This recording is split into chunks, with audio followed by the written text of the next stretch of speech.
Hey guys, Grow the Farm Up. I wanted to make a quick video in a new series of videos that I think we'll call the Regenerative Farming series.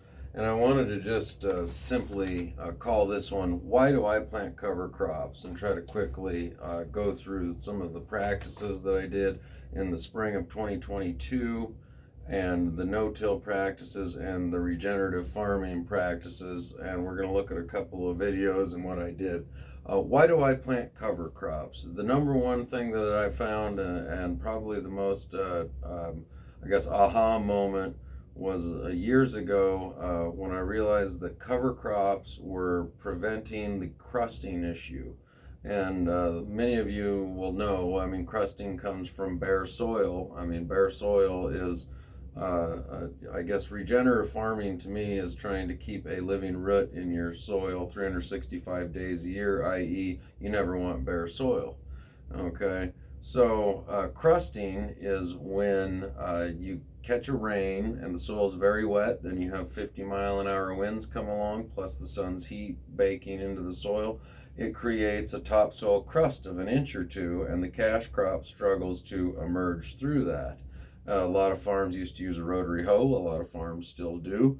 A lot of folks around here just use their pivots to try to water the crop up. But when I saw that planting into standing cover crop stubble and or planting into green cover crops uh, prevented the crusting issue, that was huge. I mean, because it led to better emergence for the cash crop. And so that's something that is just, that automatically said, let's plant some more of it. Okay, now I've tried it all different ways, guys. I've made some boo-boos along the way, and I've done some good stuff along the way. What I've learned is that a cover crop, what you see here is primarily rye in this video, but there's also some vetch and some winter peas and some clover and some other stuff in there, but you primarily see rye. This would be spring of 2022. Okay, and let's see, no, we'll go a little forward, a little back. Okay, now this particular day, okay, I'm planting into a cover crop that was terminated about 2-3 weeks ago, and this is a completely stock planter. Take the furrow openers off your planter. You don't even need them. In fact, they're part of the reasons that we're creating a crust by moving too much soil right in front of the furrow. I mean, just take those furrow openers off your planter. You don't even need them. You don't need any extra attachments. I don't know too many people that are successfully running roller crimpers other than a couple of organic guys that have it down to almost a science. But you're going to have a planter preparation pass or a termination app, if you will, for your cover crops. Just terminate them in the spring. There's no question about that. That's what you do. But you can see as we pick up here and turn around, nothing is hanging up on the planter. Okay, because that is crispy, and it was broadcast with commercial liquid nitrogen. Now, here's an interesting thing that I want to discuss about this. As farmers, we all know about the carbon nitrogen tie-up. Okay, and so I learned to use that to my advantage with cover crops. But I was reading a story the other day. I think it was the third or fourth most highly purchased product, not in terms of dollars, but just products sold to farmers these days, are nitrogen stabilizers, because that's how much nitrogen is being applied to bare soils around the country and the globe. Nitrogen stabilizer. It helps the nitrate molecule bond with the carbon molecule in the soil and tries to hold the nitrogen down. Well, what I found is I don't need nitrogen stabilizers because I'm broadcasting nitrogen onto this plant tissue right here. And a cover crop or any plant will be putting out its maximum levels of sugar right before it heads out. So if you can spray on that nitrogen fertilizer, it bonds with the soil tissue. and 100% of it gets to the ground. In fact, I found you actually don't want to add nitrogen stabilizers.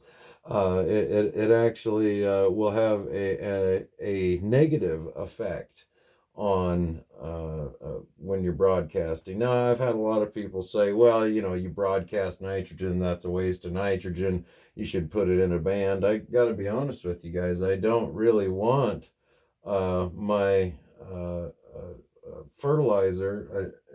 I don't want. I do not want one little inch band every 30 inches over fertilized. I mean that it gets too hot. I think it says in the good book, "Thou shalt not salt the earth." I mean, and that's I want that whole soil profile, all 30 inches in between. Now, you're not going to get that right away. It takes a couple of years to build up that soil aggregate, get the root rhizomes underneath. You know how much root mass and root rhizosphere is underneath all of this cover crop that I'm planting? It's insane. I mean, I've got videos you can go back and look, and I'll link both videos that we're going to look at here today. But, I mean, you broadcast this fertility program. So what you have now is that I don't have to go in, and I don't have to band, I don't have to do the strip till, I don't have to go out with a liquid bander, I don't need it. I just come in and broadcast, and I put on a lot of humic, a lot of humus source, a lot of humates, a lot of pseudomonas, trichodermas, a lot of micronutrients, the best 18 trace pack micronutrient starter kit I found is Humasource. We've got a great sourcing of it out of a leonardite mine straight from here in the United States. It is one of the best starter programs I've ever found. So we use that to our advantage. If you want to go out early and plant, sure, go ahead. You may want to have some, maybe you went out and broadcast some dry fertilizer, and you're going to have some fertilizer breaking down, and so your plant won't want for nitrogen. But there is a such thing as that nitrogen tie-up. So that's why you're not going to have trouble planting into fields like this, because this is crispy. I mean, this is just crispy, and it's like 2.5 feet tall, and nothing's hanging up on the planter. And in fact, the depth gauge wheels almost act as little roller crimpers. I mean, and it also leads to 100% breakdown of the nitrogen, and no evapotranspiration, no runoff. I mean, I literally sold 2/3 of my equipment because I need this grain drill that I drill my soybeans with, and I drill my cover crop with, and then I come back and I use my John Deere planter here to plant my corn, and then use a sprayer. That is that is worth something in and of itself. Now let's take a look at another video here quickly, just very quickly. Let's see. Your videos, it should be somewhere in here. Where did it go? Why did it disappear? We have so many great videos. There it went. Okay, now this is that same corn emerging. Okay, so this is corn planted into a regenerative cover crop, and it emerges. Whoops, and we accidentally clicked out of it. So look for yourself. So this is what it looks like when it's emerging. It's no longer a foot tall. It's just a few inches tall. It's breaking down. Now, this corn got frosted hard the 22nd of May, and it is definitely angry. You can see it's white. I mean, everybody's corn got nicked that year. Farming is always man versus Mother Nature, and Mother Nature wins every time. I mean, that's why we're trying to regeneratively farm more with Mother Nature, and also remember, guys, this biomass on top of the soil, we had a lot of 70, 80 mile an hour straight line winds in the spring of 2022, and it just blew the moisture, clean out of the top 2 or 3 inches of soil. My fields that had cover crops like this on it retained the soil, the moisture in the soil in the top inch or two much better. Sure, it was dry also, don't get me wrong, but cover crops, especially once you terminate them, they're no longer, utilizing. I mean, the roots will stay alive for a little bit longer, but you're utilizing that 4 month off season where you don't have anything growing to keep that soil, clicked on and alive. And that's what regenerative farming is all about. Um, Cover crops are really good. Cover crops are great. My best advice to anybody that asks me is just start planting cover crops. You will find reasons to keep planting cover crops, but don't ever let cover crops get in the way of your cash crop. You may make some boo-boos along the way. You might have some bad experiences of thinking cover crops are getting too tall, but I'm showing you right here and have told you that there really is no such thing as the cover crops getting too tall.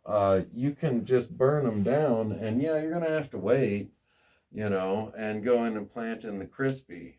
You can go in and you can plant them green. I planted them green up to about 2 or 3 feet tall without any updates to my planter whatsoever, and just knifing them in, and it works. I prefer this method better because I'm the only commercial nitrogen that I'm putting on is that broadcast application. I'm getting so much nitrogen credits from my legumes. Now, if you let a legume grow a little bit longer, it'll give you more like 100 and some pounds nitrogen credit. Depending on timing of termination, you're getting 50, 60, 80 pounds of nitrogen credit. And again, you're not going to get that all in your first year. It takes 3 or 4 years, and then you get into the point where you can apply like half the fertilizer and get the same yield results. So there's just a lot of things that happens on farms. It's weather in the fall. Time, do you have time to get it? You don't have to cover every single acre of your farm with cover crops every year. It's, if you only get to 50% of it, 30% of it, you just want to try an 80. I try to get every acre that I can covered in cover crops every year because that's the benefit that I've seen. This year, I think I got about 75% of my soil planted into cover crops in the fall.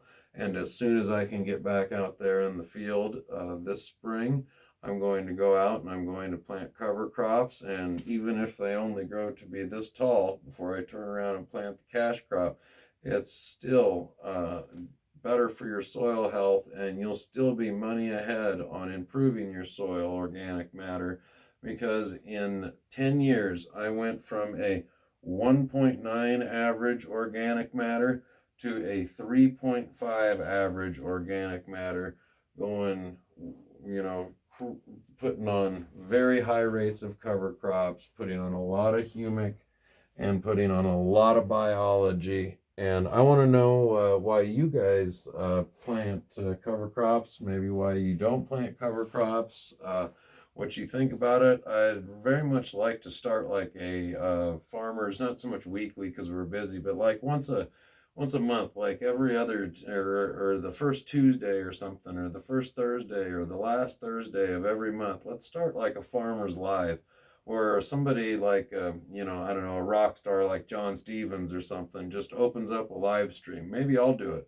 And we just try to get people together in the live stream to chat and comment back and forth. We need to get farmers getting together talking about this. So I'll just open up a live feed sometime, look on my community tab, but I've never asked people to like, share, subscribe, and all that stuff. Like I said, I really don't edit my YouTube videos. I'm here for content and learning. I'm starting to drop a lot of videos again, but this is going to be a regenerative farming series where we talk specifically about the tenets of regenerative farming. Carbon sequestration, how many tons per carbon an acre are we sequestering with these cover crops? a lot of different things that come with that, and what do future programs like that look like. There's talk that there's going to be some money potentially in the air for cover cropping programs. I've seen companies advertising stealing our ideas of taking 40-foot grain drills and drilling cover crops for guys, because it's a time thing. You're on your combine. It's pretty hard to hop off and plant the whole farm to cover crops. So, and some years there's financial reasons that you can't. So that's why I plant them. That crusting issue, number one. You've seen it. You've seen the planter plant into it. You've seen that, it's a stock John Deere 1710 planter, dual rubber closing wheels, furrow openers all the way up. Don't even need them. Just knifed right in. Look at that emergence. That emergence through this year, it was all of my neighbors were fired up. You can see, look, every single seed came up. Look, we're taking a look here. Every single seed came up. Look at the cracks in the soil. Every single seed came up. There's not one missing. Cover crop fields are not going to look as pretty, perhaps, as your neighbors until about July. But, when they will look the best, they'll look the best in late August, early September, and that's when it counts the most. So that's why I plant cover crops. Please comment below. Tell me what you think about the regenerative series here, and also what you think about starting up a Farmer's Live. I hope folks like John Stevens and some of the other folks, Green Cover Seeds, some of the other folks that watch this video will actually share this around a little bit, because I think that's one of the best cases to be made for cover crops. It's a simple breakdown for it, for people to have something to look forward to, or to have something to reference off of. And I would very much like to hear some ideas kicked back and forth. So those are one farmer's experiences, from 1.9% organic matter to 3.5% in 5 years, in 10 years. And we're putting on about half of the commercial fertility that we used to, and achieving the same yields, and we're using 3 pieces of equipment to do it. Just one farmer's experience. All right, guys, grow the farm up. Give me a comment. Let me know what you think. Share this with as many people as you can. Thanks.